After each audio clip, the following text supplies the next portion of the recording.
बुद्ध बचपन से ही थोड़े से वैरागी किस्म के व्यक्ति थे। उनकी कुंडली देख के एक ज्योतिषी ने बताया भी था। माता पिता बहुत परेशान थे। शुद्धोदन उनके पिता का नाम था। माता पिता ने बहुत कोशिश की कि इस बच्चे का मन विरक्त न हो। अच्छा महल बनवाया, सारी सुविधाएं दी। जैसे ही बुद्ध थोड़े से किशोरावस्था में आए, उस समय की दुनिया की सबसे खूबसूरत महिला से, लड़की से, यशोधरा से उसकी शादी करवा दी। यशोधरा के पिता ने काफ़ी एग्ज़ाम लिए बुद्ध जी के, वो सारे एग्ज़ाम में पास हुए, तब जाकर शादी हुई। ऐसे नहीं हुई, शादी हुई। तो बुद्ध भी ठीक था, रमे रहे उस जीवन में। बेटा हुआ उनका राहुल। अब बुद्ध की विरक्ति का भाव बढ़ता जा रहा था। 29 साल की उम्र के आसपास ऐसा हुआ कि उन्होंने एक मृत व्यक्ति को देख लिया, एक बूढ़े को देखा, एक भिखारी को देखा, एक बीमार को देखा। विरक्त हो गए और उनका मन हुआ घर छोड़ दूं, ज्ञान की खोज में चला जाऊं। अब ज्ञान की खोज में जाएं, उनको पता है कि भाई मेरी पत्नी भी है, मेरा बेटा भी है, राज्य भी है, कैसे छोड़ दूं? छोड़ना जरूरी है। अंदर की आवाज है कि छोड़ो, तुम इस चीज के लिए नहीं बने हो, तुम्हारा स्वधर्म कुछ और है। बाहर की जिम्मेदारी है कि छोड़ नहीं सकते। मैं अनुमान करता हूं कि बुद्ध ने शायद अपने पिताजी से कहा हो कभी कि पिताजी मैं बहुत परेशान हूं, छोड़ना चाहता हूं। तो पिता ने समझा बुझा के मना किया होगा कि बेटा शोभा नहीं देता, ऐसा मत करो। हो सकता है पत्नी से भी बात की हो, पत्नी ने भी कहा हो कि ये क्या बात हुई, हम सबका जीवन तुम पे टिका है, बच्चा अभी बिस्तर से भी नहीं उतरा है, अभी तो चलना भी नहीं शुरू किया है, तुम ऐसी बात कर रहे हो। इसका जिक्र नहीं मिलता इतिहास में कि ये बात हुई कि नहीं हुई।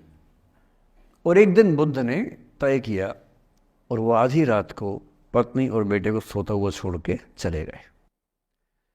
इसको बौद्ध परंपरा में महाभिनिष्क्रमण कहते हैं, बुद्ध का अपने घर से निकल जाना।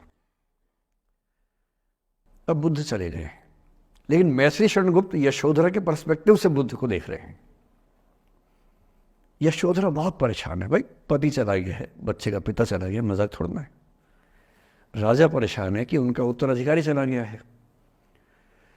यशोधरा इतनी परेशान है, बहुत लंबे समय तक छंद आते रहते हैं कि वो कितनी बेचैन है, कितनी परेशान है। लेकिन यशोधरा की सबसे बड़ी परेशानी इस बात से नहीं कि बुद्ध चले गए, इस बात से है कि बिना बताए चले गए, भरोसा नहीं किया। और वो अपनी सहेली से कहती है, सिद्धि हेतु स्वामी गए, यह गौरव की बात। मुझे गर्व है कि मेरा पति इतने महान काम के लिए गया है। सिद्धि हेतु स्वामी गए, यह गौरव की बात, पर चोरी चोरी गए, यही बड़ा व्याघात।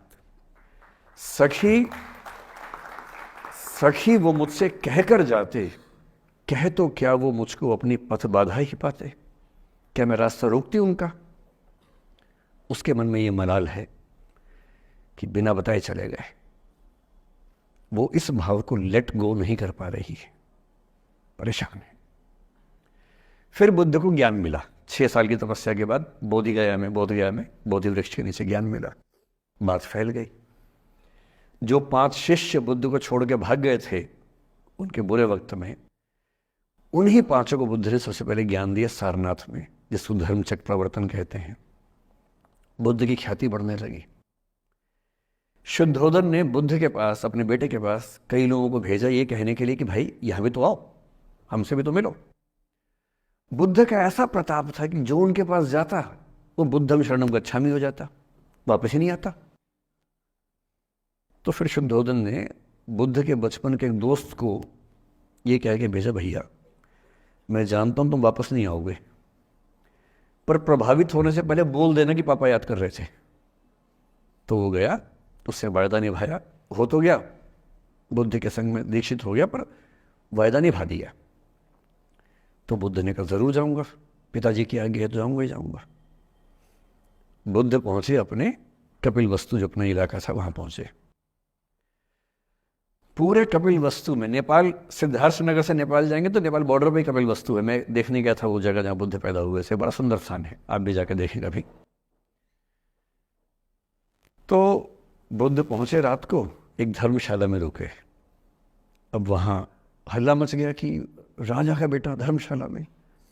बुद्ध ने कहा, भाई मैं देखो राजा का बेटा बन के नहीं आया हूं, मैं बुद्ध बन के आया हूं। सुबह उठ के भिक्षा मांगने लग गए उस इलाके में, अपने ही पिता के राज्य में। पिता ने सिर पीट लिया कि भाई क्या कर रहे हैं। फिर बुद्ध ने सूचना भिजवाई कि मैं बुद्ध हूँ, बेटा हूँ संयोग से, ठीक है मैं आ रहा हूँ मिलने के लिए, पर मैं बुद्ध होके आया हूँ, मेरी चर्या है, नियम है, मैं भिक्षा से ही जीवन जीता हूँ अपना। ठीक है, पिताजी ने कहा चल कोई बात नहीं। फिर बुद्ध गए पिता से मिलने, पिता से मिले, सबसे मिले भरी सभा में, लेकिन यशोधरा नहीं आई मिलने के लिए, लेट गो नहीं कर पा रहे थे। उसके मन में दर्द था, छुप के क्यों गया, बता के जाता। बुद्ध ने पूछा पिता से कि यशोधरा कहाँ है, तो बोले कि वो कह रही है कि अगर बुद्ध मिलना चाहेंगे तो खुद ही मिलने आएंगे मुझसे, मैं क्यों जाऊंगी भाई, आत्मसम्मान भी तो कोई चीज़ है, मैं क्यों मिलने जाऊंगी। तो बुद्ध मिलने गए।